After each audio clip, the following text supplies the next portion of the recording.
Hello and welcome to a new reading vlog. So for this week I am reading ARCS from NetGalley because a few came in, so I thought I would just do them all in a row. I don't DNF ARCS because it's with your score on NetGalley and you got to keep that score high. Hey, keep it up.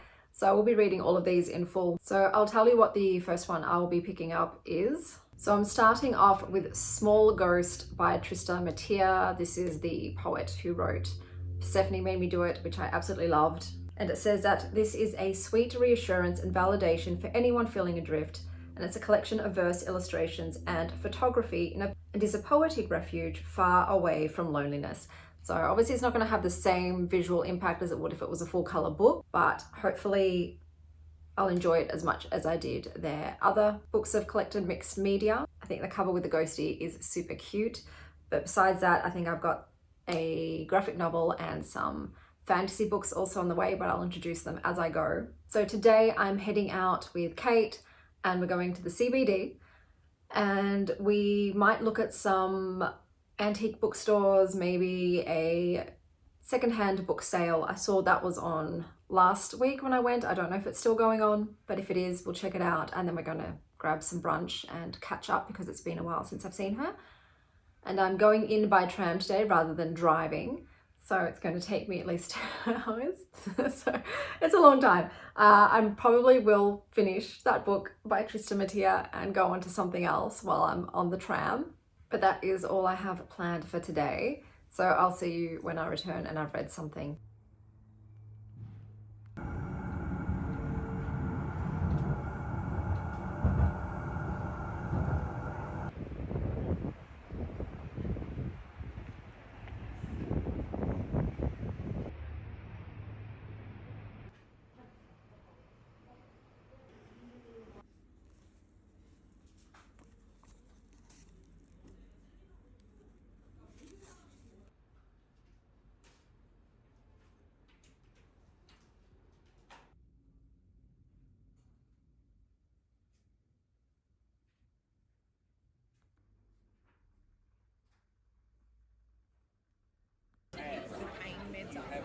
Then they knocked me out with some sort of soup.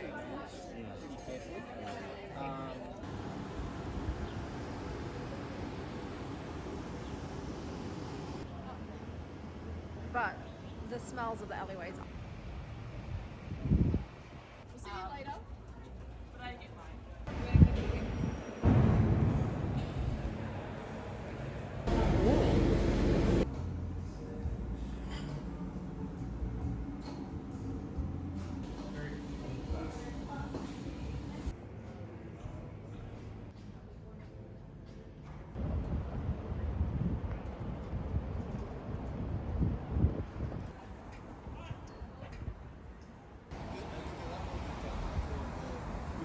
Okay, I'm back.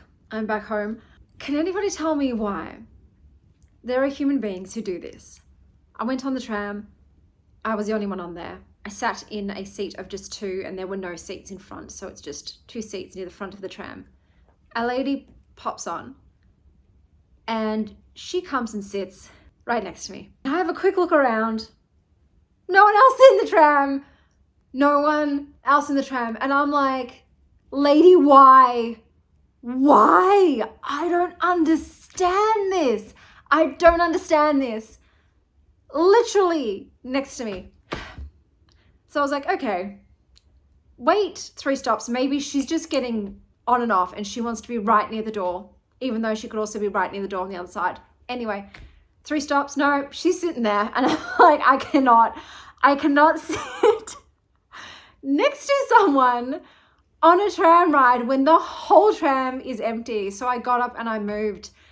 I don't get it. I don't get it. And I probably should have said something and just said like, excuse me, would you mind sitting somewhere else? I just wanted a bit of space, but I'm not. So I just got up and moved. I think that's probably the best way to do it, even though it's a bit awkward because I had to scooch past her. Anyway, got to the city, went to the antique bookshop. Really cool, but very pricey. There were some books there that caught my eye, but they're not even listed on Goodreads. So I was like, I have to go home and research what this book is before I would purchase it. Unfortunately, the $2 secondhand book sale that was happening at the Athenaeum Theatre was not on anymore, so I missed my chance with that. I did have a random run-in with Mr. Too Sweet. Just walking down the street, he was with a work colleague, so we just went, quick wave, hello. What are the odds? And then I met up with my girlfriend, Kate. We went to Dame, which if you recall is where I had that gentleman hit on me while we were having lunch. So I continued to have a conversation side by side. And I got flirted with again by a French man who offered to hand feed me my meal. I declined. At first I didn't understand what he was asking me. And then I'm like, no, I'm good. I'm finished actually. So maybe Dame is a pickup place. I don't know. It was definitely busier than last time. So we only had 30 minutes because they said that they were booked up from the time after that. So we had to just quickly scarf some food down. And then we went for a walk and we went to the Koi dessert bar. And I got the one that had, I think, Nutella, coffee, chocolate and salted caramel and a brownie. Really good.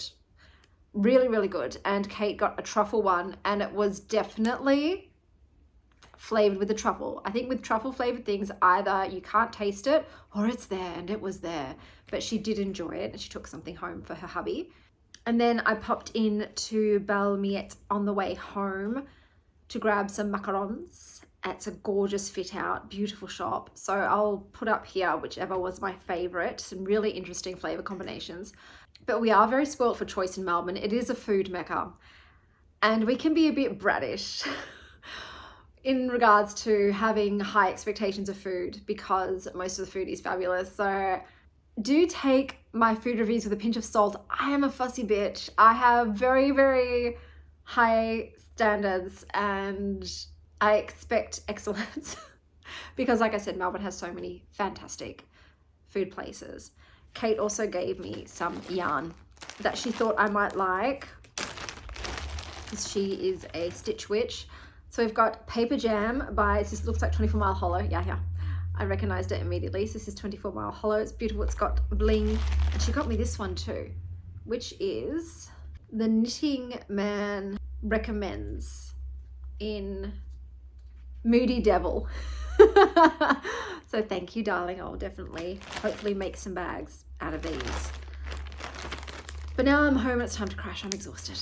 Okay, so I did finish reading Tristan Mathieu's Small Ghost, and I would say read this if you're into nihilistic ghosties who are just trying to make it through the day. I enjoyed it. I love the mixed media format. I found it very engaging and it was super cute. The poems definitely had a lot of themes of loneliness, not wanting to live, ennui, depression, those kind of relatable human conditions. And I enjoyed it. I thought it was great. I'll go and read one from the collection, just a random one so you can see what it's like. Maybe we put too much pressure on what it's supposed to be. Maybe life is just a long conversation between old friends, and it doesn't have to mean something or be any more complicated than that. So I enjoyed it. I'd probably give it 4 stars, but yeah, I really enjoyed it. So that was a great start. I am now reading, I think it's called And the Sky Bleeds. So this is a fantasy book in a world where there was a fossil fuel that's highly desirable and in limited supply. And there are 3 individuals who are trying to get their hands on it for various reasons. I believe it's a colonizer fantasy. So we'll see how we go. I've just read 1 chapter and it was very heavy on the exposition, as is the case sometimes with a lot of fantasy. So I'm not really invested or hooked thus far, but I will be reading this all the way through. So hopefully I do get absorbed by it. But that is everything, and I'll see you next time I've read something.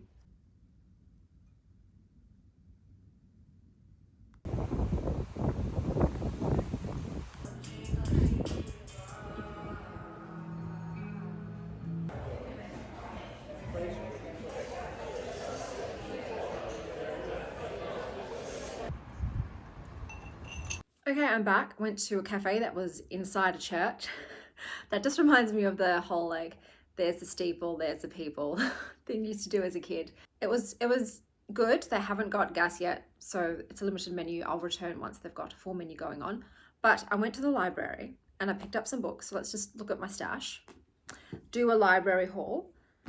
So I've got Radium Girls by Kate Moore, Like Fire-Hearted Sons by Melanie Euston, Everything, Nothing, Someone, a Memoir by Alice Carriere, Whoever You Are, Honey by Olivia Gatwood, The Eyes Are the Best Part by Monica Kim. So this was on my TBR for this month, so I'm glad it came in. There were some other books that I'm meant to be reading this month and already they're overdue, so I'm worried once again that that person is just not going to return the book and they're going to have to order a new one, but we'll see. At least I've got one. A Better Best Friend by Olivia Telex. Obviously, I've got some picture books for the kids. By kids, I mean indie. The Book of Thorns by Hester Fox. A Room Called Earth by Madeline Ryan. I couldn't help myself. No idea what this is about, but look at that kitty. And the inside dust jackets are also gorgeous, so cover caught my eye with this one. And one more picture book for Indiana, Lola and the Troll. So I have continued reading As the Sky Bled. I don't know how I'm feeling about it so far. I find it very heavy on the exposition. So we've got the 3 characters and I'm just not feeling connected to the characters. So I'll continue on and let you know my thoughts on it once I have finished it.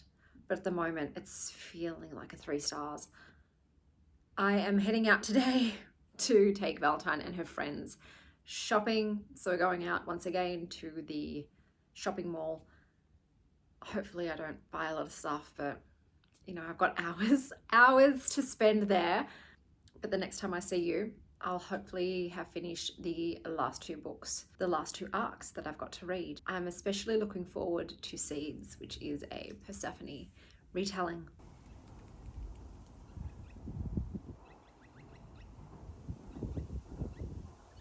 You have to deal with yourself.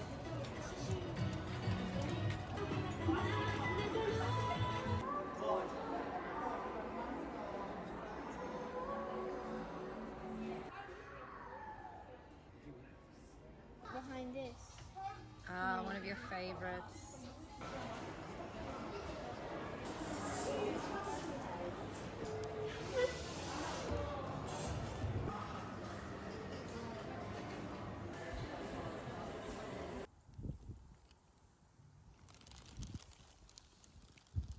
Nothing makes a cat happier than a random bag. Oh, the is a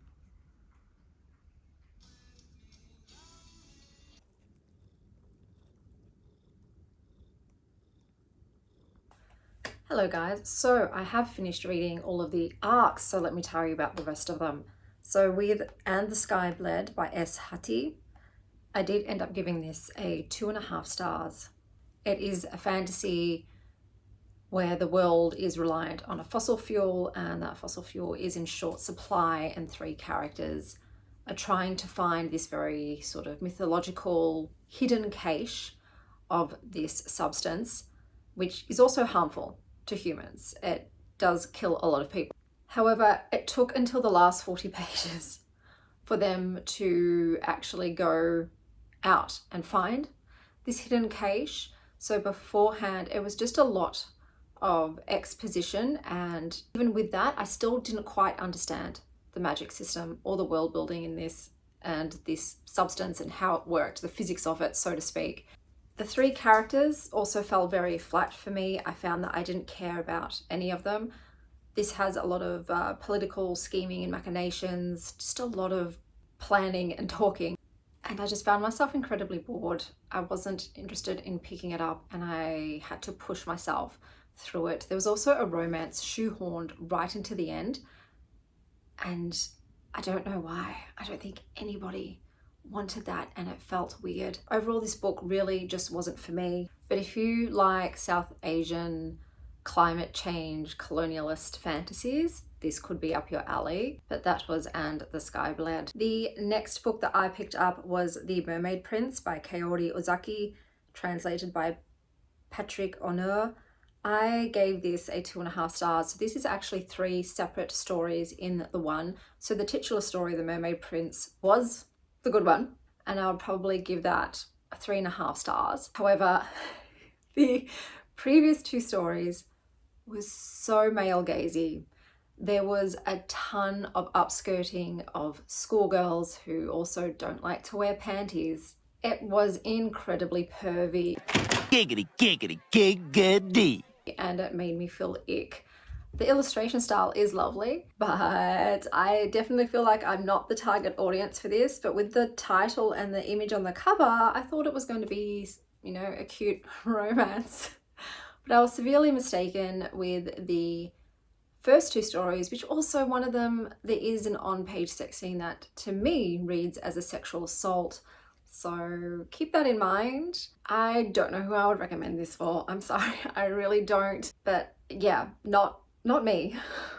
And then the final book that I picked up from the ARCS was Seeds by Angie Paxton. So this is a Hades and Persephone retelling, and Hades and Persephone are my two favorite Greek gods. Unfortunately, I did give this a 2.5 stars. This particular retelling, I did not enjoy the characterization of the Greek pantheon characters. All of them felt off, especially Demeter, who is normally portrayed as being a very mother-like figure. She's overprotective of Persephone because Persephone is her entire world. She's also the goddess of nature, so to speak. And in this book, Demeter was filled with so much bitterness and disdain, and to be honest, outright hatred towards her own daughter. She was a nasty piece of work, and it's not justified, and it's just so out of character with the original mythological version of Demeter. And I did not like it, not one little bit. So none of them, Hades, Persephone, maybe Hermes was all right.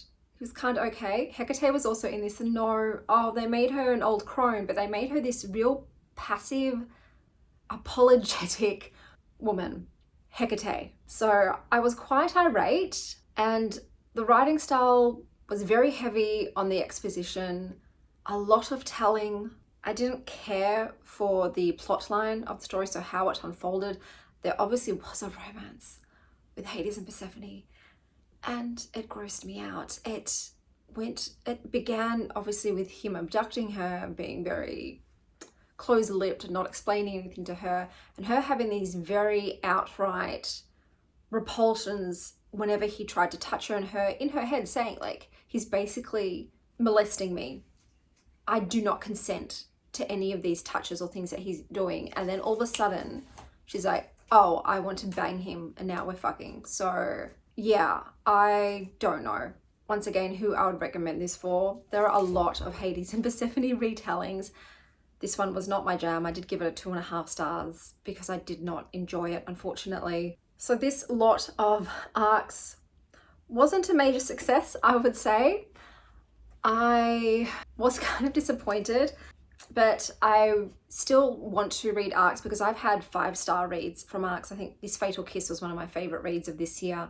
So I know there's some absolute gems in there, and it's something I will continue to do, but just not as frequently as I have been in the past. So let me talk about the books in order from worst to best.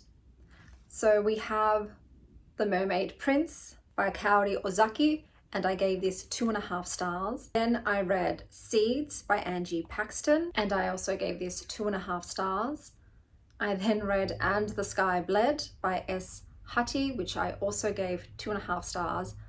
And the best read of this arc, the one that was the saving grace for me, was Small Ghost by Trista Mattia, which I did actually really enjoy. And it's probably even more enjoyable in book form when you have full color, so you can really get the most out of the images in it. But those were all of the books for this reading arc vlog. Until next time, stay wild, Star Child.